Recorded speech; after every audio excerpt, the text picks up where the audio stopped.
I can't go back to you, my friend. Don't even ask. Don't play pretend. You know you left. Pada masa jahiliyah dulu, ada seorang raja bernama Habib bin Malik yang tinggal di Syam. Dia adalah seorang penyembah berhala yang fanatik dan juga membenci agama yang dibawa oleh Rasulullah. Pada suatu hari, Abu Jahal menulis surat untuk Raja Habib perihal Rasulullah. Surat itu membuat Raja Habib penasaran dan ingin bertemu dengan Rasulullah. Kemudian ia membalas surat tersebut kalau ia akan berkunjung ke Mekah. Pada hari yang telah ditentukan, berangkatlah raja dengan membawa 10.000 orang lainnya ke Mekah. Sampai di desa Abtah dekat Mekah, Raja Habib mengirim utusan untuk memberitahu Abu Jahal bahwa ia telah sampai di perbatasan Mekah. Maka disambutlah Raja Habib oleh Abu Jahal dan para pembesar Quraisy lainnya. Setelah bertemu Abu Ahal, Raja Habib bertanya, "Seperti apa Muhammad itu?" Abu Jahal kemudian menjawab, "Sebaiknya tuan tanyakan pada Bani Hashim." Salah seorang Bani Hashim menjelaskan, di masa kecilnya Muhammad adalah anak yang bisa dipercaya, jujur, dan baik budi. Tapi sejak berusia 40 tahun, ia mulai menyebarkan agama baru, menghina dan menyepelekan Tuhan-Tuhan kami. Ia menyebarkan agama yang bertentangan dengan agama warisan nenek moyang kami. Raja Habib makin penasaran dan ia memerintahkan untuk menjemput Rasulullah dan memaksa bila ia tidak mau datang. Dengan menggunakan jubah merah dan sorban hitam, Rasulullah datang bersama Abu Bakar As-Siddiq dan istri tercinta Sayyidah Khadijah radhiyallahu anha. Sepanjang jalan Khadijah menangis karena khawatir akan keselamatan suaminya. Demikian pula Abu Bakar. Kemudian Rasulullah berkata, "Kalian jangan takut, kita serahkan semua urusan kepada Allah." Setibanya di desa Abtah, Nabi Muhammad disambut dengan ramah dan dipersilahkan duduk di kursi yang terbuat dari emas. Ketika Rasulullah duduk di kursi itu, memancarlah cahaya kemilau dari wajahnya yang berwibawa, sehingga yang menyaksikannya tertegun dan kagum. Maka berkata Raja Habib, "Wahai Muhammad, setiap Nabi memiliki mukjizat. Mukjizat apa yang engkau miliki?" Dengan tenang Rasulullah balik bertanya, "Mukjizat apa yang Tuan kehendaki?" "Aku menghendaki matahari yang tengah bersinar engkau tenggelamkan, kemudian munculkanlah bulan, lalu turunkanlah bulan ke tanganmu, belah menjadi dua bagian, dan masukkan masing-masing ke lengan bajumu sebelah kiri dan kanan. Kemudian keluarkan lagi dan satukan lagi, lalu suruhlah bulan mengakui engkau adalah Rasul. Setelah itu kembalikan bulan itu ke tempatnya semula. Jika engkau dapat melakukannya, aku akan beriman kepadamu dan mengakui kenabianmu." Mendengar itu, Abu Jahal sangat gembira. Pasti Rasulullah tidak dapat melakukannya. Dengan tegas dan yakin Rasulullah menjawab, "Aku penuhi permintaan Tuan."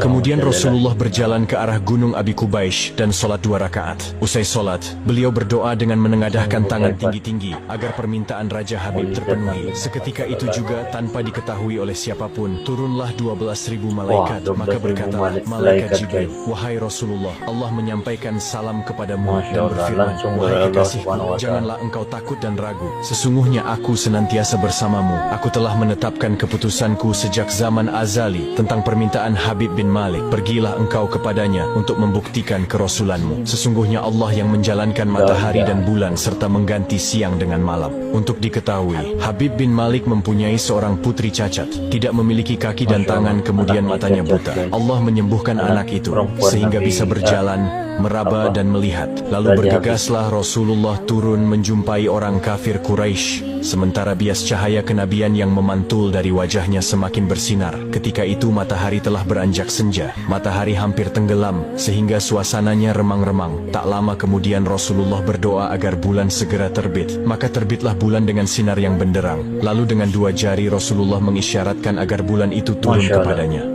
Tiba-tiba suasana jadi amat menegangkan ketika terdengar suara gemuruh yang dahsyat. Segumpal awan mengiringi turunnya bulan ke tangan Rasulullah. Segera setelah itu beliau membelahnya menjadi 2 bagian, lalu beliau masukkan ke lengan baju kanan dan kiri. Tidak lama kemudian, beliau mengeluarkan potongan bulan itu dan menyatukannya kembali. Dengan sangat takjub orang-orang menyaksikan Rasulullah menggenggam bulan yang bersinar dengan indah dan cemerlang. Bersamaan dengan itu bulan mengeluarkan suara, "Asyhadu an la ilaha illallah wa asyhadu anna Muhammadan abduhu wa rasuluh." Menyaksikan keajaiban itu, pikiran dan perasaan semua yang hadir terguncang. Sungguh ini bukan mimpi, melainkan sebuah kejadian yang nyata, sebuah mukjizat luar biasa hebat yang disaksikan sendiri oleh Raja Habib bin Malik. Ia menyadari itu tak mungkin terjadi pada manusia biasa, meski ia lihat dalam ilmu sihir sekalipun. Namun hati Raja Habib masih beku. Maka ia pun berkata, "Aku masih mempunyai syarat lagi untuk mengujimu." Belum lagi Raja Habib sempat melanjutkan ucapannya, Rasulullah memotong memotong hati pembicaraan. keras lah. Engkau mempunyai putri yang tidak sempurna, bukan? Betul-betul Sekarang akibat Allah gua telah ada. menyembuhkannya dan menjadikannya seorang putri yang sempurna. Raja Habib pun terkejut karena tidak ada siapapun yang tahu penyakit anaknya itu, yaitu lumpuh dan matanya buta kecuali orang-orang istana dan mereka yang dekat dengannya saja.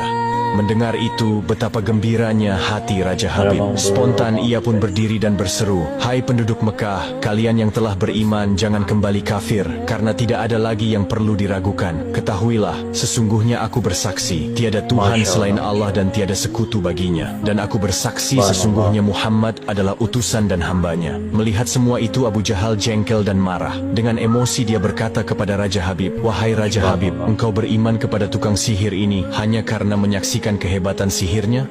Namun Raja Habib tidak menghiraukannya dan berkemas untuk pulang. Sampai di pintu gerbang istana, putrinya yang sudah sempurna menyambutnya sambil mengucapkan 2 kalimat syahadat. Tentu saja Raja Habib terkejut. "Wahai putriku, dari mana kamu mengetahui ucapan itu? Siapa yang mengajarimu?" "Aku bermimpi didatangi seorang lelaki tampan rupawan yang memberitahu ayah telah memeluk Islam. Dia juga berkata, jika aku menjadi muslimah, anggota tubuhku akan lengkap. Tentu saja aku mau. Kemudian aku mengucapkan 2 kalimat syahadat." Maka seketika itu juga Raja Habib pun bersujud sebagai tanda syukur kepada Masya Allah, subhanallah.